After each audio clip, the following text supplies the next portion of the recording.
Virtually যুক্ত হয়ে এই মুহূর্তে বক্তব্য রাখছেন তারেক রহমান। সরাসরি আমরা তার বক্তব্যেই যাচ্ছি। বেকার যুবক যারা আছে তাদের কর্মসংস্থানের ব্যবস্থা করতে হবে। এই দেশে মিল ফ্যাক্টরি গড়ে তুলতে হবে। বহু রাস্তাঘাট ভাঙা আছে, সেগুলো ঠিক করতে হবে। বহু কাজ বাকি আছে। এই দেশের মানুষের স্বাস্থ্য সেবা গড়ে তুলতে হবে। এই দেশে সেই জন্যই আমরা বলেছি যে আমরা হেলথ কার্ড দিতে চাই। এই দেশের গ্রামীণ পরিবারগুলোকে, প্রান্তিক মানুষের পরিবার, কৃষক সহ সকলকে একটি অবস্থার মধ্যে আনতে হবে যেখানে কৃষক টাইম মতন তার সহযোগিতা পাবে রাষ্ট্রের পক্ষ থেকে।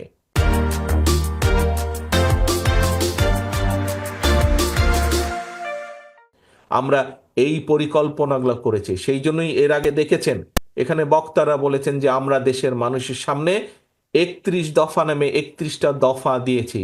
নিশ্চয়ই এই 31 দফার কথা কম বেশি আপনারা শুনেছেন না? আপনারা 31 দফার কথা, 31 দফার কথা আপনারা শুনেছেন। এই 31 দফার মাধ্যমে আমরা বলেছি যে আমরা কিভাবে বিভিন্ন পর্যায়ে বিভিন্ন শ্রেণী পেশার মানুষের পাশে আমরা দাঁড়াতে চাই যদি আমরা ইনশাল্লাহ আল্লাহর রহমতে বাংলাদেশের মানুষের সমর্থন নিয়ে বিএনপি সরকার গঠন করতে পারে।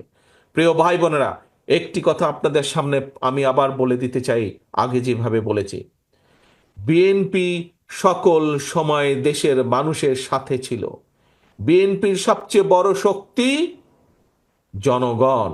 এই জনগণের সাথে বিএনপি থাকতে চায়। বিএনপি যখনই সুযোগ পেয়েছে অতীতে, প্রতিবার আপনারা দেখেছেন কিভাবে বিএনপি আপনাদের পাশে থাকার চেষ্টা করেছে। হয়তো আমরা সকল সময় 100% সফল হতে পারিনি বিভিন্ন কারণে, কিন্তু আমরা কখনো জনগণের পাশ ছাড়িনি। আমাদের সকল ক্ষমতার উৎস জনগণ, এই কথাটা আমরা বলি। রাজনৈতিক সকল ক্ষমতার উৎস আমাদের জনগণ। আমরা সকল সময় চেষ্টা করি জনগণের পাশে থাকতে, জনগণের পাশে থেকে জনগণকে পাশে রাখতে। কাজে প্রিয় ভাই বোনেরা, আসুন আজকে আমরা এখানে প্রতিজ্ঞা গ্রহণ করি।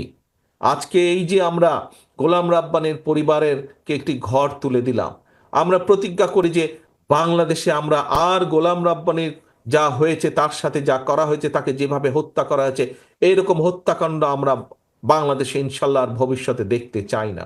আমরা চাই না আর কোনো পরিবার এই দুঃখ কষ্টের মধ্যে দিয়ে যাক। আমরা চাই বাংলাদেশকে সামনের দিকে এগিয়ে নেওয়ার যাওয়ার জন্য আজকের এই অনুষ্ঠানে আমরা প্রতিজ্ঞা গ্রহণ করি যে গোলাম রাব্বানী সহ, আমাদের এই গোলাম রাব্বানী সহ সারা বাংলাদেশে যে হাজারো গোলাম রাব্বানী যারা শহীদ হয়েছে, তারা যে কারণে শহীদ হয়েছে, যে কারণে নিজের জীবনটা তারা দিয়ে দিয়েছে, যেই কারণে, যেই দাবিকে প্রতিষ্ঠা করার জন্য, যেই দাবিকে প্রতিষ্ঠিত করার জন্য তারা জীবন দিয়েছে, সেই দাবিকে যাতে আমরা প্রতিষ্ঠিত করতে পারি, সেই শপথ আজকের এই অনুষ্ঠানে আমরা গ্রহণ করি। এবং সেই শপথ গ্রহণ করার মাধ্যমেই আজকে আমরা এখান থেকে যে যার ঘরে ফিরে যাব। আসুন আজকে আমাদের এই অনুষ্ঠানের শপথ হোক